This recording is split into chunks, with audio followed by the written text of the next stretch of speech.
Welcome to Credit and Coffee. Today, I'm sharing a deeply personal account of how the relentless pressure of inflation and the desire to support everyone I loved led me to discover the profound strength in simply having enough. The early years felt like a golden age, a time when ambition was a currency and the world seemed to unfurl before me with endless possibilities. My wife and I, fresh out of the haze of student loans, had dreamt of a future where we wouldn't just survive but thrive, where the anxieties of our parents' generation, their quiet struggles with the economy, would be distant echoes, not our reality.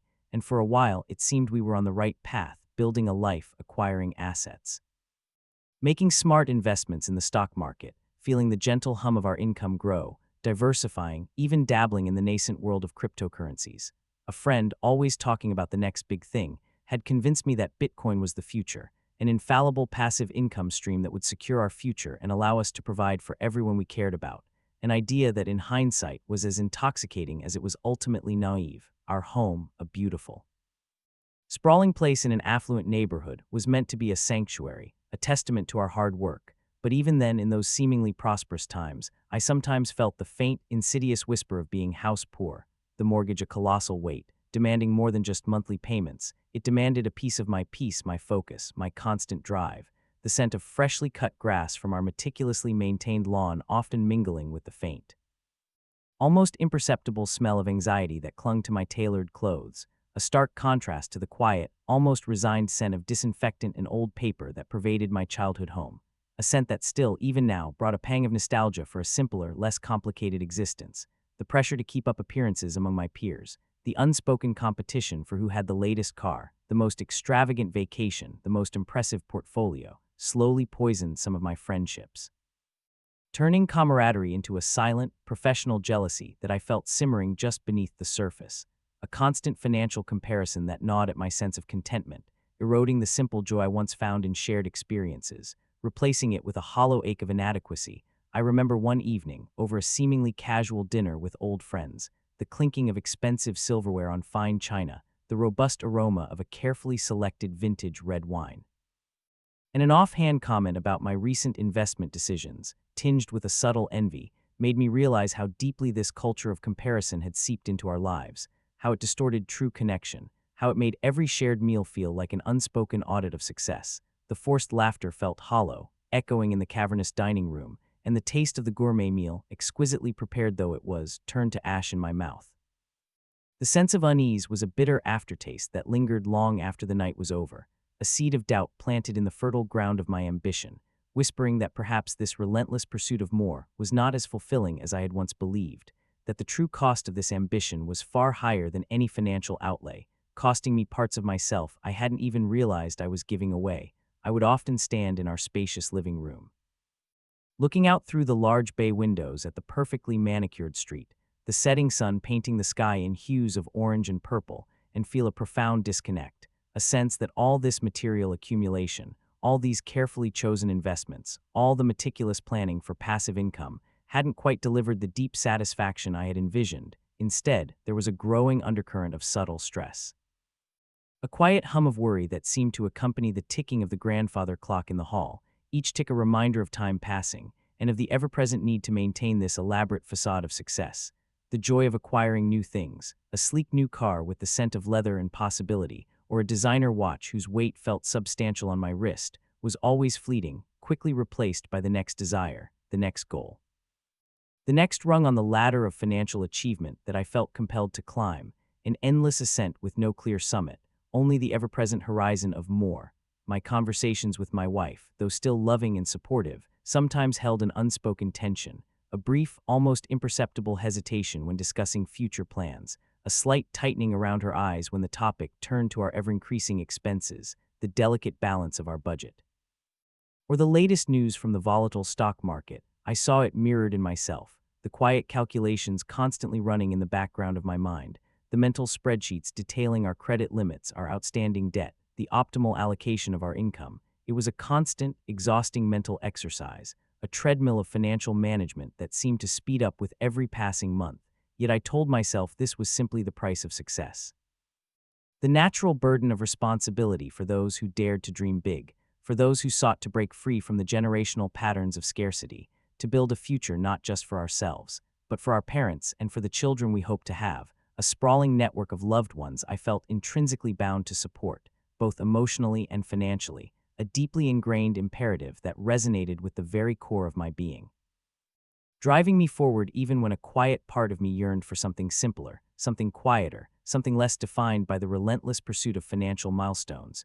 The pressure was not just external, it was internal, a deep-seated belief that my worth was somehow tied to my ability to provide abundantly, to ensure that no one I loved would ever know the pinch of want, a feeling passed down through generations, etched into my very DNA. A silent contract I had unwittingly signed with myself and my lineage. Life continued, a delicate balance of professional striving and personal aspiration. I was deeply involved in a family business, a manufacturing plant that my father had painstakingly built from the ground up, a legacy that I felt an immense responsibility to uphold and expand.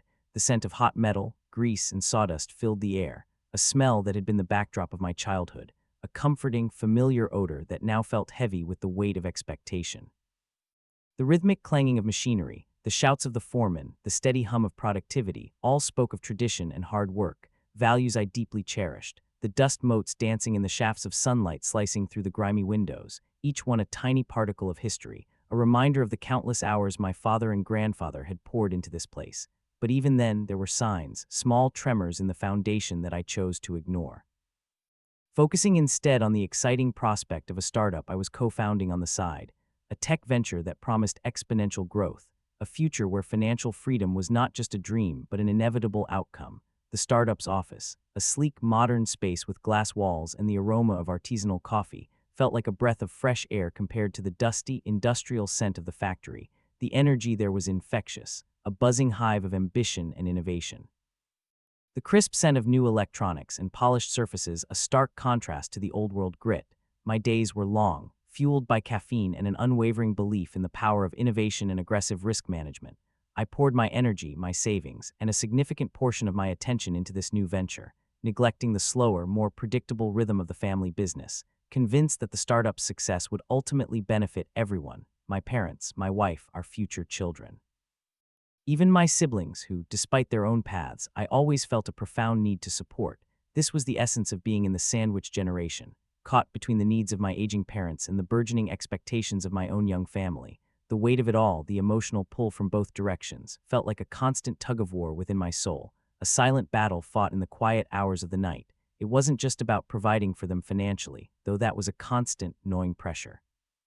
A number always calculating in the back of my mind. It was about being present, being a source of stability, a rock in an increasingly turbulent world. My mother, especially, began to show the subtle signs of needing more care, her medical expenses slowly, incrementally becoming another line item in an already stretched budget, a quiet, growing burden that added to my crushing medical debt anxieties, the sterile scent of hospital corridors, the hushed tones of doctors and nurses. The endless forms and copays all became a regular part of my life. The insurance only covered so much, and the out-of-pocket costs felt like a relentless tide, slowly eroding our carefully constructed financial fortress. I found myself spending hours on the phone with insurance providers, the tinny hold music echoing in my ear, the frustration mounting with each unhelpful representative, each denied claim, each explanation of some obscure clause or deductible. The emotional toll of seeing my mother's health decline, coupled with the financial strain, was immense, a heavy, suffocating blanket that seemed to dampen all other joys. I would sit by her bedside, holding her frail hand, the faint scent of her perfume mixed with the clinical smell of the hospital room, the cold plastic of the IV drip a stark reality, and feel a surge of fierce protectiveness, a renewed resolve to somehow, impossibly, make everything right, to shoulder every burden. To conquer every financial obstacle, to ensure her comfort and dignity, even if it meant sacrificing every last ounce of my own peace, my own financial security, the pressure to maintain our lifestyle, to keep up appearances, to avoid any hint of struggle in front of my parents, became an exhausting daily performance, a constant internal monologue of reassurance and justification, convincing myself that the startup, with its promise of massive returns and passive income, was indeed the answer. The golden key that would unlock an era of prosperity for us all, allowing me to wipe away all debt, all worry, all the accumulated anxieties of my generation. I even started to fantasize about the exact moment when the startup would hit it big, imagining the relief, the freedom, the quiet satisfaction of having finally arrived, a dream that felt so vivid, so real, almost within my grasp. Then the whispers began to grow louder, more insistent. The whispers of inflation. At first it was subtle, a slightly higher grocery bill here, the cold shock of the number on the receipt, the weight of the plastic bags in my hands feeling heavier with each dollar spent, the muted fluorescent hum of the supermarket, a constant, almost mocking soundtrack to the dwindling contents of my wallet, a more expensive tank of gas there, the digital display at the pump spinning faster than I was accustomed to.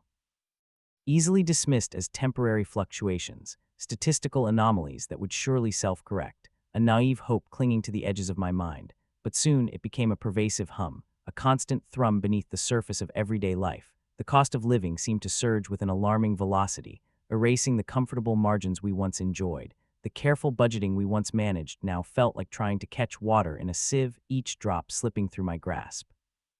My wife and I started having hushed conversations late into the night, the soft glow of the bedside lamp illuminating our worried faces, poring over bank statements, the crinkle of paper a soundtrack to our growing anxiety, trying to understand why our carefully planned income and investments were no longer stretching as far as they used to, why the future that once seemed so secure was now shrouded in a deepening fog of uncertainty.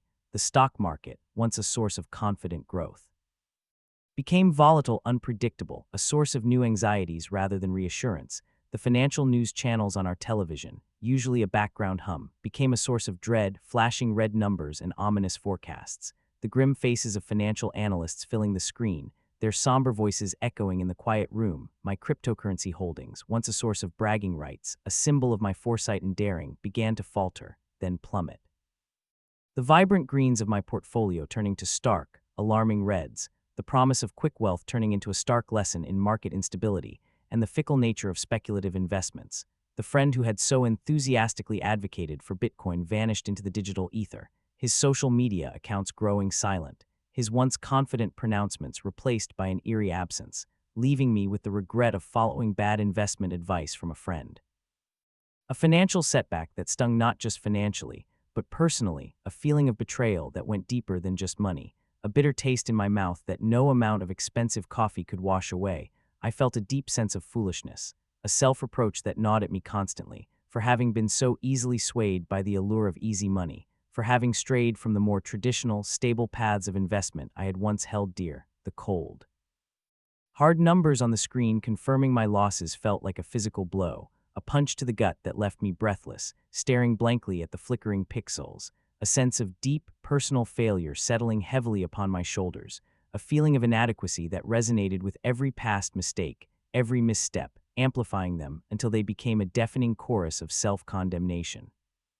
The world around us, once a place of opportunity, now felt like a shifting, unreliable landscape. The air itself seemed to crackle with an unspoken tension, a collective anxiety about the future. The cost of everything, from our monthly insurance premiums to the children's extracurricular activities, from the smallest utility bill to the largest property tax assessment, seemed to expand exponentially, consuming more and more of our diminishing resources. Each new bill landing in the mailbox felt like a tiny paper cut, small but sharp, accumulating into a pervasive ache. The carefully constructed budget, once a source of comfort and control, now felt like a tattered flag, shredded by the winds of economic instability.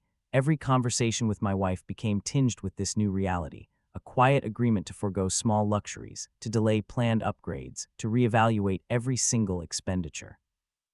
The scent of freshly brewed coffee in the morning, once a simple pleasure, now carried a subtle hint of the underlying strain, a quiet reminder of what we were losing, what we were sacrificing. The family business, already struggling with outdated machinery and increasing competition, found itself caught in a vice. The cost of raw materials skyrocketing, the smell of the metal becoming more acrid, the sound of the machines more strained, each whir and clang sounding like a desperate plea, energy prices eating into our profit margins, the chill in the factory floor more pronounced as we tried to cut costs, the air tasting faintly of stagnant production and dwindling hope. My father, his hair grayer, his shoulders more stooped, his hands, once so strong and capable, now trembled slightly as he sorted through invoices, watched with a quiet despair as the slow decline of a family business that had been his life's work began to accelerate, the lines on his face deepening, etched with worry and the weight of decades of dedication. I tried to inject some of my startup's modern approaches, some of its aggressive growth strategies, suggesting new digital marketing campaigns and leaner production methods. the scent of fresh printer ink from my hastily prepared proposals a stark contrast to the grease and metal of the factory floor. But it was like trying to patch a rapidly spreading crack with a Band-Aid. The old guard, loyal to my father but wary of change, resisted, their faces set in grim lines of skepticism, their quiet murmurs of doubt echoing in the cavernous workspace.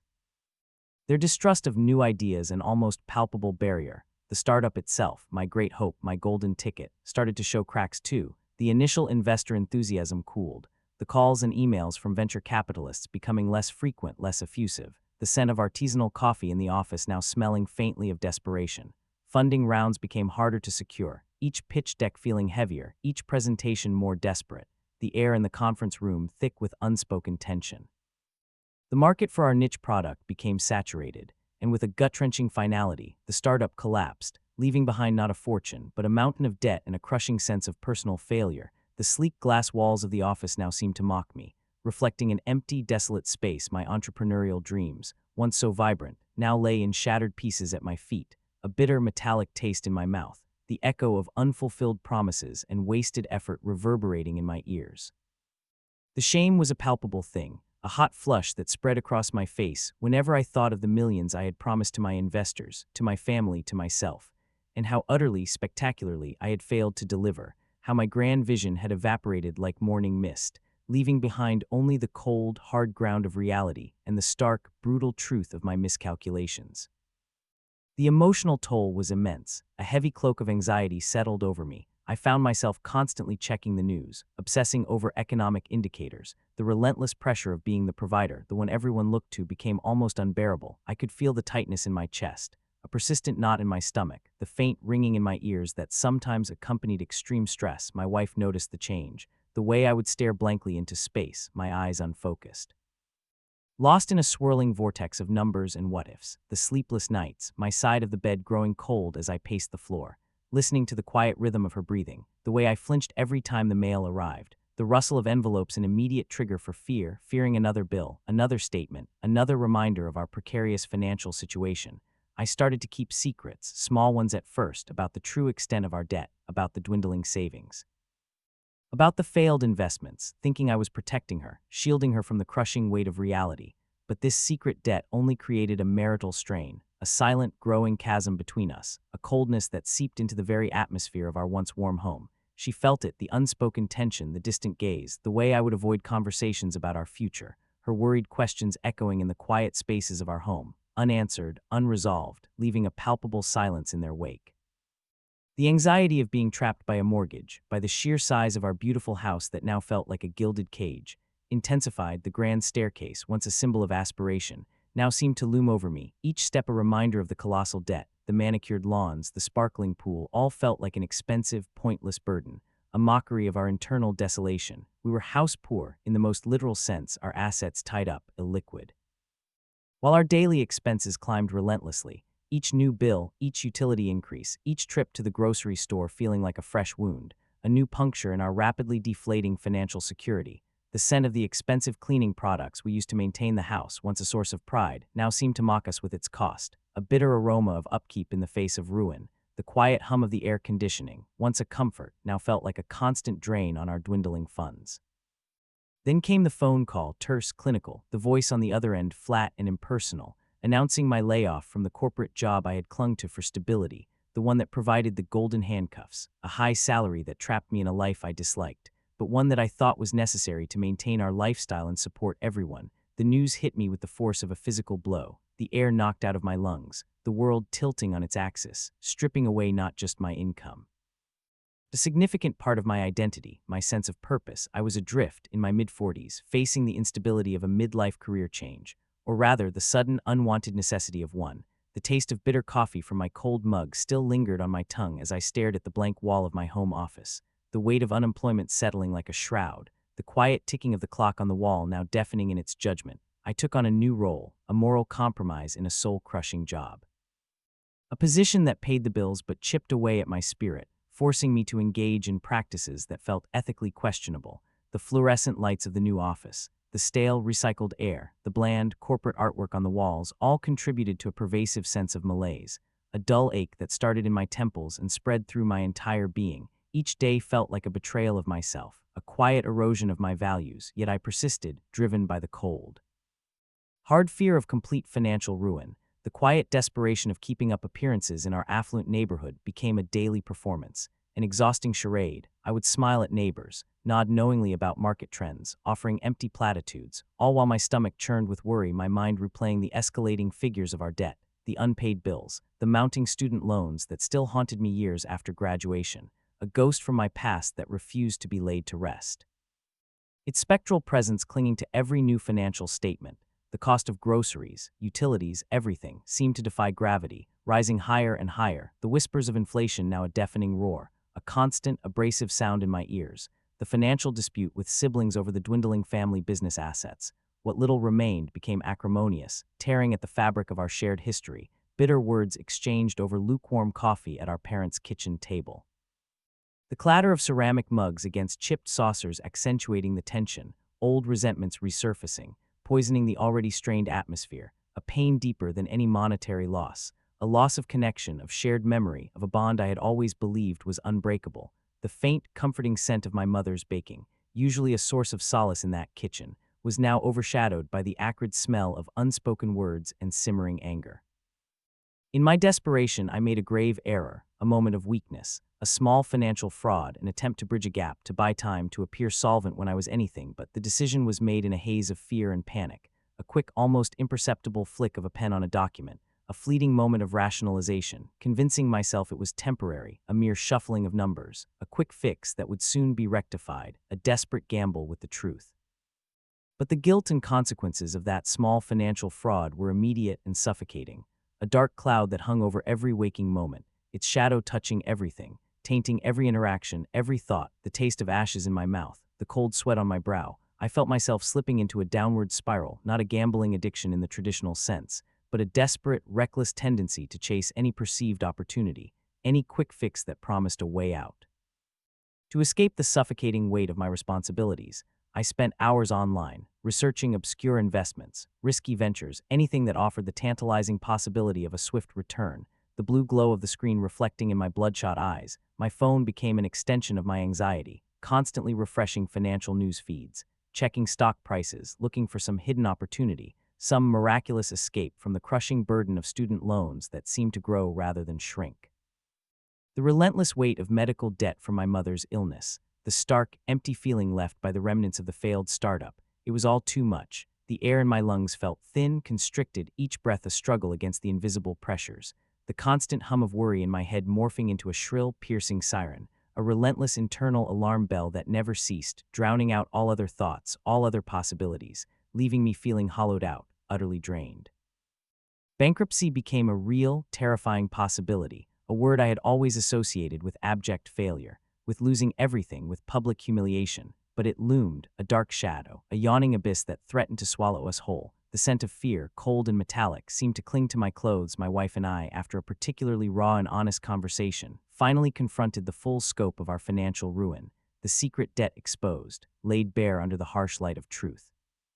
The marital strain almost unbearable. There were tears, hot and stinging, anger, sharp and cutting, accusations, both spoken and unspoken, but beneath it all, a fragile thread of understanding, a shared realization that we were both drowning, trying to keep afloat in our own separate ways. She confessed her own anxieties, her own sacrifices, how she too had been trying to shield me, to shoulder burdens silently, to mend frayed ends of our budget without adding to my already immense stress. Her voice, usually so steady, now trembling with the weight of her own quiet suffering. It was a turning point, a moment of stark, painful clarity that finally brought us back to each other, not as separate entities trying to survive, each in their own silo of worry, but as partners facing a common enemy, not inflation itself, but our own misguided pursuit of more, our desperate need to always be climbing, to always be acquiring, to always be seen as successful. The raw honesty, though painful, cleared the air.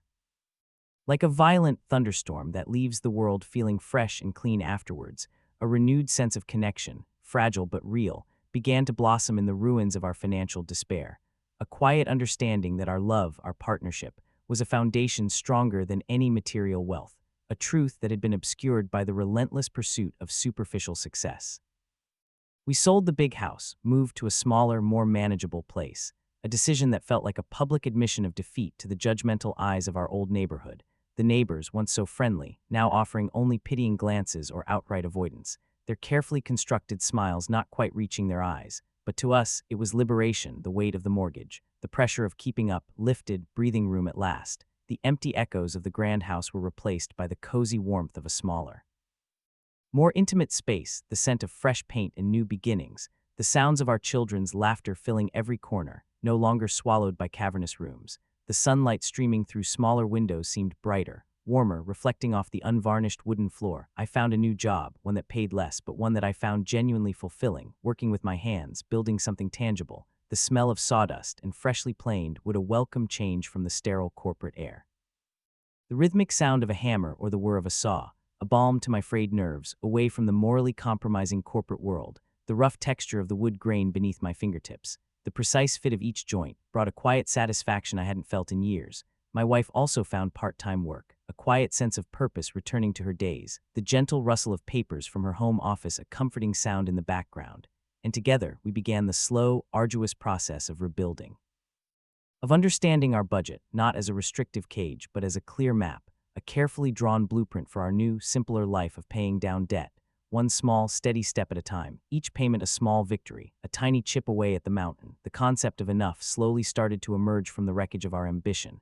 It wasn't about extravagant wealth or impressive investments, or even providing a perfect, seamless life for everyone. It was about security, about peace.